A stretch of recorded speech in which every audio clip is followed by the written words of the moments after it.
Hey bold and the beautiful fans, it's Radhika from Radhika, and we're going to talk about what this latest bold and the beautiful blow-up means for Will, Katie, Brooke, and the entire Logan Forrester war. But first, please hit subscribe if you're not already following us. So, today on the bold and the beautiful, we got one of those episodes where everybody is angry, everybody is talking over each other, and honestly, nobody is even pretending to be calm anymore. At the Forrester mansion, Donna is pacing around in full panic mode when Brooke and Ridge burst in demanding to know how Eric is doing, because of course the whole family has already heard that Will punched him. And right away Ridge goes into full attack mode, saying this is who Will is, that he is out of control, which is very Ridge because subtlety is just not part of his personality. And then RJ and Elektra bring Eric into the room, and Eric, to his credit, is still acting like Eric. He says it is going to take more than a sucker punch from Will Spencer to knock him out, which is classic soap patriarch energy, honestly. He refuses to go to the hospital because apparently on this show getting medically checked after being hit is less important than immediately assigning blame. RJ starts beating himself up, saying all of this happened because of him and that he should have stayed away from Will Spencer. But then Ridge jumps in and basically says, "Why didn't you?" and then gives that pointed look toward Elektra, which tells you exactly where his mind is. He thinks this whole mess comes down to Will, RJ, and Elektra circling each other like this weird little emotional minefield. So then everybody starts trashing Will, and everybody except Elektra. She is the only one who points out that it was an accident. Not that anybody wants to hear that. RJ says he punched Will back before they left. Brooke is weirdly fine with that part, which is ironic, and then she says it all needs to stop now. Sure, Brooke. After the retaliation already happened.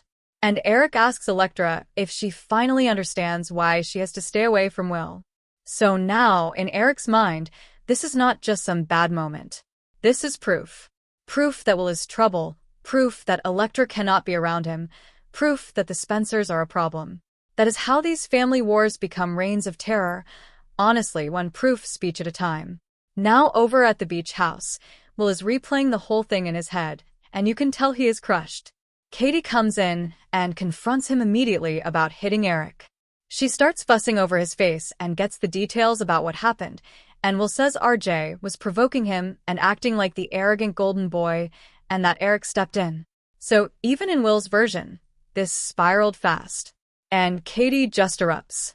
She is horrified, and not in that fake soap way where somebody is upset for one line and then moves on. No, she really lays into him.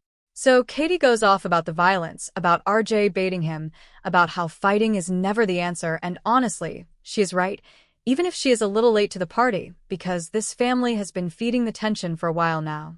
Will apologizes and says he never meant to hurt Eric, not in a million years, and that part actually feels sincere. He is not smug here. He is not doubling down. He looks like somebody who knows he crossed into disaster territory even if he did not mean for Eric to take the hit. But Katie is not comforted by that. She tells him he is losing control, and then she says the family war is only going to get worse. And the really sad part is that Will is barely focused on the larger family fallout because all he can think about is losing Elektra forever. Katie, though, is thinking bigger. She warns that the Logan family may never be the same after this, and then she walks out, leaving Will alone with a beer and his guilt, which is a very soap way to say this man is unglued.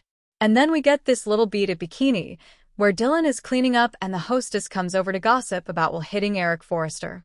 Dylan immediately defends him, saying it was a complete accident and that Will would never intentionally hurt Eric. That matters, by the way, because Dylan is one of the only voices in the episode not piling on. The hostess points out that Will respects everyone except RJ, which, fair enough, because those two are basically one glare away from going berserk every time they are in the same room. Dylan explains that this was all another blow-up over Elektra and that she dumped Will for good afterward. And the hostess says she feels for him and that Elektra really loves him and should be there for him right now. So even outside the main family orbit, people are reading this as a tragedy, not a villain reveal. Back at the Forrester mansion, Eric is still raging about Will and saying he is no good, just like his father, which is harsh but very on brand for Eric when a Spencer is involved. RJ makes sure everybody knows Elektra dumped Will, Brooke cannot believe Katie's son behaved this way, and then Katie walks in and says she agrees. She apologizes to Eric and tries to smooth things over, and this is where the whole thing gets even uglier. Because Katie is not making excuses, not really. She is saying Will is sorry, she is sorry, and this has all spun out of control. She wants peace. She wants the family to put family first. You would think that might at least lower the temperature a little. But no. Brooke and Ridge try to get Katie to leave. Donna is still furious. Eric calls Will a degenerate, and Katie keeps insisting this was an accident and that Will feels sick over what happened. Brooke fires back that Will also hit her son twice, which, yes, that part is not exactly helping Will's case. Katie even apologizes to RJ. She is doing everything she can, really, and then she appeals to Brooke and Donna as sisters, as family, asking them to remember what matters. And that is when Brooke cuts her off in the coldest way possible. She says Katie is right that family comes first, but that Katie sold her soul to the Spencers and is no longer part of their family. Not anymore. Honestly, that line is the real earthquake of the episode for me. Because Eric getting punched is the incident, sure, but Brooke disowning Katie? That is the aftershock that could flatten everything. And meanwhile, back at the beach house, Will is sitting there lighting a candle and staring at a framed photo of Elektra, which is both sad and a little dramatic, but this is soap opera heartbreak, so of course it is dramatic. Dylan shows up and tells him he is clearly in a bad place. Will says his mother came over and let him know he has ruined her relationship with her sisters, and then, slurring from the beer, he talks about Elektra never forgiving him. Dylan reaches out to comfort him, and that scene really drives home that Will is not acting like somebody proud of what happened. He is spiraling. So let's talk about where this could all be going, because honestly, there are several messy possibilities here, and every single one of them feels like trouble. First up, I suspect the show is setting up Will to become the family scapegoat in a much bigger way than this single accident would normally justify. And I say that because the reaction was so immediate and so absolute. Eric did not just say Will made a terrible mistake. He said Will is no good like his father. Brooke did not just say she is angry. She said Katie is no longer family because of where her loyalties lie. That is not temporary irritation language. That is exile language. So I could see the Forresters and Logans closing ranks, deciding Will is toxic, and treating him like the loose end that has to be cut off. And if that happens, it almost does not matter that the punch to Eric was accidental, because the narrative around Will be that he is violent, reckless, and doomed to become exactly what everyone fears. Soap families love doing that, by the way. One bad moment becomes your entire identity.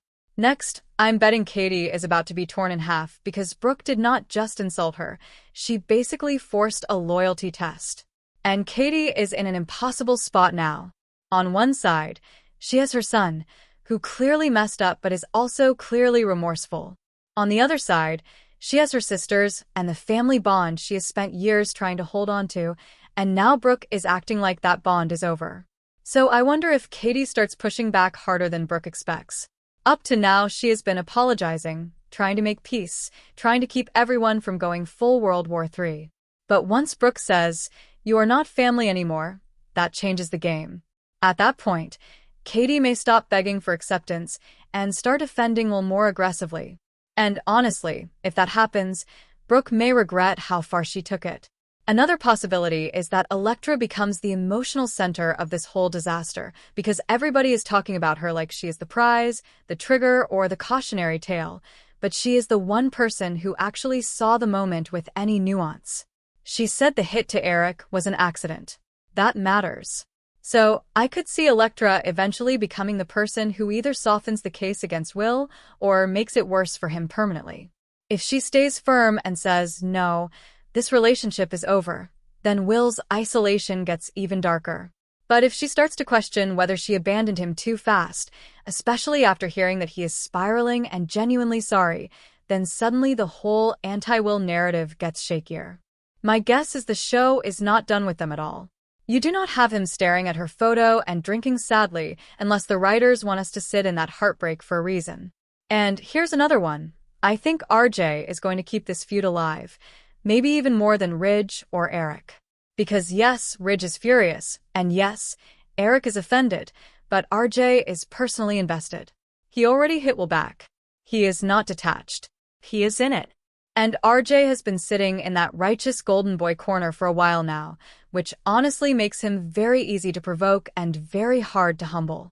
So I could see him keeping the pressure on, maybe using this incident to keep Electra away from Will, maybe continuing to bait him, maybe acting like he is protecting the family when really he is also enjoying the moral upper hand. And that is the kind of thing that turns one fight into an ongoing disaster. If Will feels targeted and RJ feels justified, then no one de-escalates. They just reload. Another possibility is that Brooke's line to Katie becomes the point of no return for the Logan sisters. And I mean that literally. I could see this being one of those moments that gets repeated for weeks, because it is so brutal. Brooke saying Katie sold her soul to the Spencers is not just anger, it is judgment. It is moral condemnation. That is the kind of thing you cannot easily walk back with a tearful hug and one apology in the living room. So I wonder if this pushes Donna into choosing sides too. Right now Donna is furious because Eric got hit, which makes sense. But if Brooke keeps going this hard at Katie, then Donna may eventually be stuck between defending Eric and watching her sisters split apart. And that is a much bigger story than one punch. That is family identity stuff. That is old wounds resurfacing. That is the kind of soap material that can stay messy for a long time. And last but not least, I could absolutely see Will heading into a darker, more self-destructive phase if this keeps piling up. He already feels like he has lost Electra. He thinks he has ruined his mother's relationship with her sisters. He knows the Forresters hate him. He is drinking alone and replaying the whole thing in his head. That is not just guilt. That is the start of a tailspin. Now, I am not saying the show is about to make him totally diabolical or send him into some full reign of terror, but I am saying this is the emotional setup for bad decisions. When a character feels condemned from every direction, sometimes the writing goes one of two ways. Either they try to claw their way back and redeem themselves, or they decide, fine, if everybody already thinks I'm the problem, then I'll act like it. And honestly, that second route would be a lot messier, which means it is very much in play. Now, as for Dylan, I actually think he could become more important than he looks right now. He is offering comfort, defending Will, and acting like one of the few steady voices in the room, which usually means one of two things on this show. Either he becomes the bridge helping Will pull himself together, or he gets dragged deeper into the chaos just by proximity. I could see him trying to mediate, especially where Electra is concerned, and I could also see that blowing up in his face. Because helping the wrong person at the wrong time on this show is practically an invitation to drama. My personal take is this: Brooke went too far, and that is the line that is going to do the most damage. Will made a terrible mistake, but Brooke disowning Katie is what turns a bad incident into a full family fracture. We'll see. Thank you for being a loyal listener. Follow us wherever you get your podcast, because you don't want to miss the next episode. Rodica is on all the major podcast platforms, including Apple Podcast, Spotify, iHeartRadio, and more.